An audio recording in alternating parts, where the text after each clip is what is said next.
الغايات اللي أنزل من أجلها القرآن وبعث من أجلها الرسل لا سيما سيدهم صلى الله عليه وآله، أقدر أخليها تحت مجموعات، وكل مجموعة من هذه المجموعات بيها تفريعات وتشقيقات، وهاي كلها كن أقف عندها حتى الأمر يصير واضح إن شاء الله تعالى.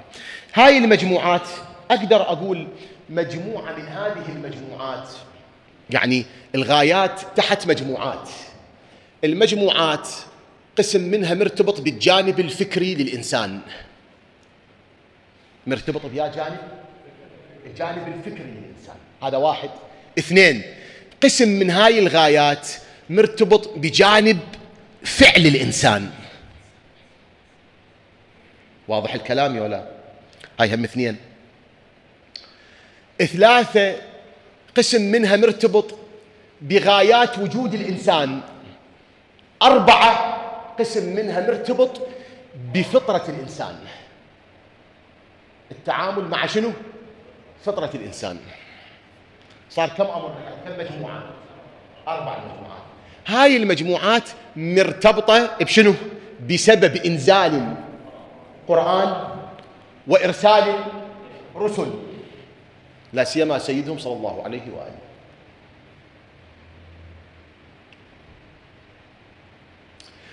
أقول الغايات من إنزال القرآن من إرسال الرسل نقدر نخليها تحت عناوين 4، عبر عنها مجموعات 4. شو تريد تعبر؟ عبر. عناوين 4،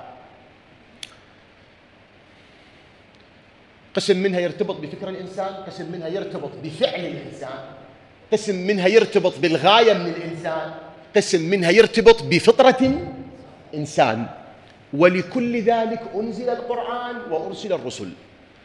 أويلي على الإنسان، شلون بالإنسان؟ شلون بالإنسان؟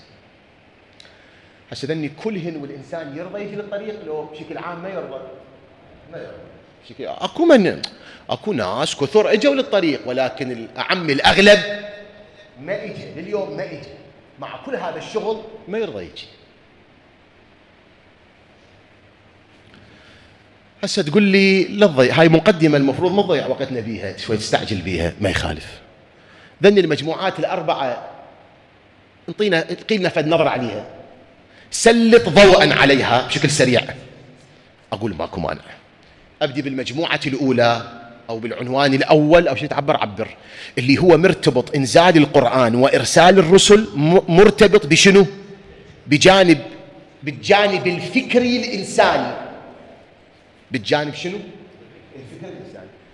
الإسلام يقول بوضوح، يقول الإنسان إذا ما أخذ معلوماته من مكان صحيح،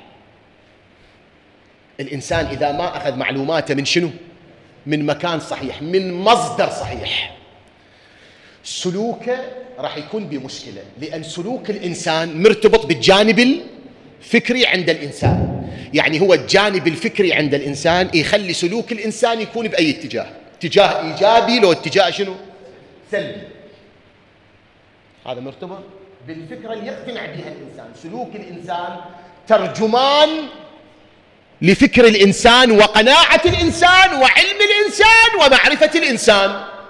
أجيب مثال للأحبة حتى الحكي يصير واضح. القرآن الكريم يذكر على لسان أقوام بعض الأنبياء كفرنا بكم، كفرنا. احنا هاي الفكر الجايين بيه، العلم الجايين بيه، المعرفة الجايين بيها، احنا مقتنعين بيها يو غير مقتنعين، راضين بيها يو غير راضين؟ غير راضين. كفرنا بكم. زين هاي لما كفروا نظريا، شو تعبر؟ معرفيا، فكريا بالأنبياء، سلوكهم شنو صار تبع الفكرهم؟ سلبي. شلون سلبي؟ القرآن ذكر نعم كفرنا بكم، بعدين الآية تقول لنرجمنكم.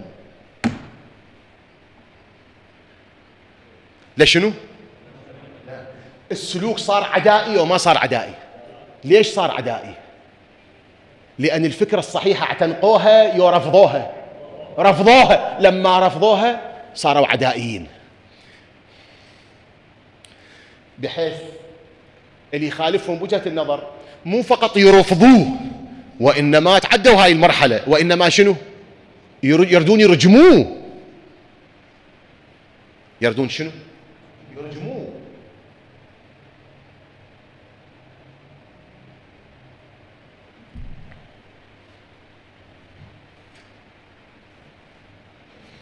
بالنتيجة الجانب الفكري يكون يهتم به، يكون يعالج، لأن السلوك الإنساني مرتبط بهذا الجانب. فبالنتيجة هذا الأمر. ولهذا غاية من غايات إنزال القرآن وإرسال الرسل هو تنظيم طريقة تفكير الإنسان وتغذية الإنسان بعلم صحيح حتى ينتج سلوكا صحيحا. ولهذا تشوفون أئمتنا عليهم السلام في قوله تعالى فلينظر الإنسان إلى طعامه، آية لو مو آية؟ فلينظر الإنسان إلى طعامه. هسه ينظر بعينه، ينظر بفكره، ينظر ببصيرته، فلينظر الإنسان إلى طعامه. أئمتنا قالوا إلى علمه من أين يأخذه. فلينظر الإنسان إلى طعامه، الإمام الصادق يقول إلى علمه من أين يأخذه. يأخذه من جهة صحيحة، جهة مو صحيحة، مو مشكلة، هذا العلم راح يترتب عليه آثار وسلوك وفعل. فإذا كان بمشكلة السلوك راح يصير بمشكلة، أما إذا كان العلم والمعرفة صحيحة من السلوك راح يصير صحيح وحسن. أجيت الأحبة يأخذون مثال عملي حالي، مثال عملي حالي الآن يعني موجود، أنت تقدر تشوفه وأنا أقدر أشوفه، حتى كلامي كلش يصير واضح. بدنا نجيب مثال عملي بعد الكلام مو يصير فقط تنظيري. أجيب مثال عملي كلكم شايفين، بس التفتوني. الشيعي اللي هو من أتباع أهل البيت إذا تدين تدين حقيقي تطمئن إليه وتخاف منه. هسه مرة واحد يدعي التدين، ما أحكي عن هذا يدعي التدين، هذا مالي شغل به، لا متدين حقيقي، مو متدين ادعائي، لا حقيقي متدين، واحد من أتباع أهل البيت متدين حقيقي، الحرام ما يدنا له، الواجب يسوي، مستحبات مكروهات، تخاف منه لو تطمئن له. اطمئنانك هنا يكون كامل يوم مو كامل. جيب وهابي سلفي خليه يتدين زايد، تطمئن إلى لو يصير ذباح.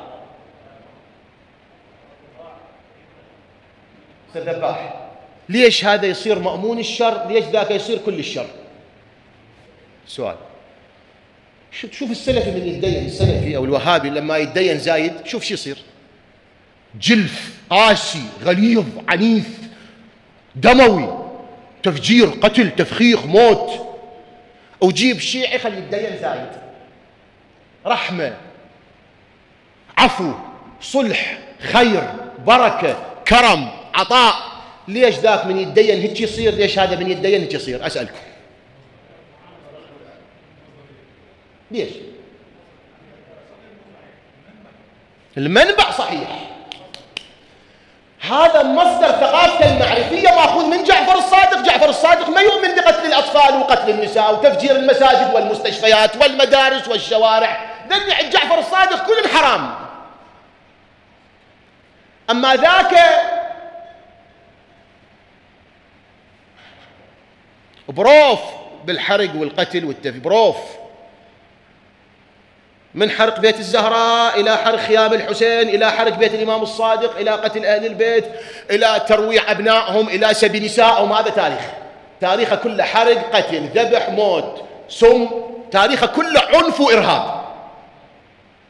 منظومته الفكرية هالشكل، كلها هالشكل. فسلوكه هم ترجمان هالمصيبة هذه. أما هذا التابع لأهل البيت وهو متدين حقيقي مأمون الشر، إذا الضربة يقول لك سلاما سلاما، إذا تسبه بالشارع يقول لك غفرت لك، لأن منظومته المعرفية صحيحة. إمام محمد الباقر واحد وقف له بالشارع قال له أنت كذا كلمة ما أقدر أقولها على المنبر، قال له لا أنا اسمي باقر مو مثل ما تقول، وأمي سمتني باقر. قال له أمك الكذابة السوداء الزنجية، قال له تقول سوداء عيب عليك، هاي الحكاية عيب تلفظها، سوداء ماكو فرق بين أبيض وأسود وأسمر، الألوان كلها رب العالمين خالقها وكلها تدل على عظمة الله تعالى وكلها جميلة. هاي الألوان عيب عليك تحكي بالألوان. اثنين تقول أمي طباخة، مو عيب المرأة تطبخ ببيتها زوجها والأولادها، عيب المرأة تطبخ؟ مو عيب. شنو العيب بالموضوع؟ أنت عيب عليك تقول على أمي طباخ. ثلاثة تقول أمي كذابة، إذا أنت صادق أمي كذابة الله يغفر لها، وإذا أنت كاذب على أمي الله يغفر لك. طبعا هو الإمام الباقر منو أمه؟ تدرون منو أمه؟ اللي يقول لك كذابة؟ فاطمة بنت الإمام الحسن المجتبى، اللي هو يقول عنها صديقة لم يدرك مثلها في آل الحسن.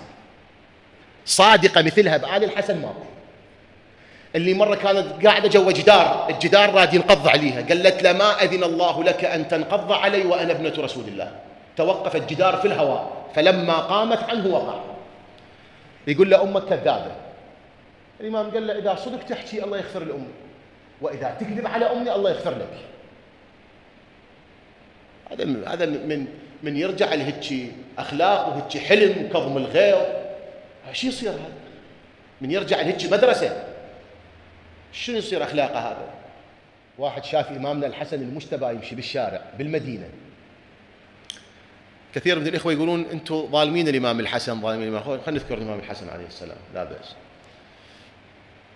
قال له أنت الحسن بن علي؟ الإمام قال نعم. سب الإمام الحسن، سب الإمام علي، سب الزهراء، كلهم سبوا. الإمام عليه السلام كل هدوء وبرودة أعصاب. قال له أنت من أهل الشام؟ كل برودة أعصاب. أنت شامي؟ قال له نعم من أهل الشام. قال له شنشنة أعرفها من أخزني. وهذا قصة عربية قديمة، مثل صارت أنه واحد كان عنده ولد اسمه أخزم، كان يضرب والده يأذيه شيء، مات أخزم وعنده أولاد، فجدهم رباهم كبروا وبسطوا جدهم. فقال إن بني ضرجوني بدمي شنشنة أعرفها من أخزمي. أبوكم كان يبسطني، أنتم هم كبرتكم بسطتوني مثل أبوكم. فالإمام عليه السلام قال له شنشنة أعرفها من أخزمي. أنتم يعني معاوية علمكم على سبنا وشتمنا، مو جديد عليكم السبونة، يعني هكذا عادة تعودتوا عليها. بعدين الإمام قال له لك هالسوالف هاي، السب أبويا والسب أمي، على شنو السب أبويا والسب أمي؟ أنت شنو محتاج؟ نعطيك فلوس. جوعان تعال أكل ببيتنا. ملابسك قديمة تعال نعطيك ملابس جديدة. شو لك بالسوالف هاي؟ صير مؤدب، صير عاقل، صير محترم. عيب عليكم وقف واحد بالشارع السبة على شنو؟ محتاج شيء قل لي شنو يعطيك. هذا الإمام قال له الله أعلم حيث يجعل رسالته، العذر إليك وإلى الله وإلى جدك رسول الله يا ابن رسول الله. بالأخلاق الإمام عليه السلام جابه وتاب وصار خير. هذا الأخلاق. أنا لما أنتمي لهكذا مدرسة أخلاق، شلون يصير سلوك؟ شلون يصير؟ شلون يصير سلوكي؟ أنا أنتمي لهكذا مدرسة، المفروض سلوكي شلون يصير بعد؟ خصوصا لما مؤمن بها وأطبق، شلون يصير سلوكي؟ أما لما واحد مؤمن بمدرسة، خليفة من خلفائها على المنبر قال لهم مرة من المرات هذا الخليفة خطب راح وقت الصلاة، انتظروا 10 دقائق، ربع ساعة، ثلث ساعة، نص ساعة، وهذا يخطب. قال له قام له واحد قال له يا أمير الصلاة اتق الله. قال لهم من اليوم فصاعد وهو على المنبر كل من يأمرني بتقوى الله أقطع الذي فيه عينيه. كل واحد يقول لي اتق الله أقص رقبته. ترى شنو على شنو بغيت تقص رقبته؟ قال لك اتق الله. ايش بيها اتق الله؟ هاي أخذته هاي عزة بالإثم. القرآن الكريم يقول بعض الناس اتق الله تأخذ عزة بالإثم. ايش بيها اتق الله؟ كلش حلوة اتق الله. لا اللي يقول اتق الله قص راسه، هذا اللي ينتمي مثلا بس اقص راسه، اقص صديه، اقطع رجليه، وطبعا ايش يطلع هذا؟ شنو يطلع هذا؟ يوزع ورد على الناس يعني مثلا؟ طبيعي.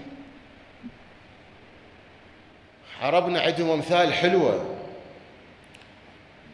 يقولون هذه العصا من تلكم العصيه، هذه العصا من تلكم العصيه، هل تلد الحيه الا الحيه؟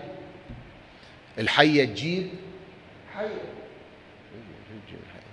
حيه تجيب حيه.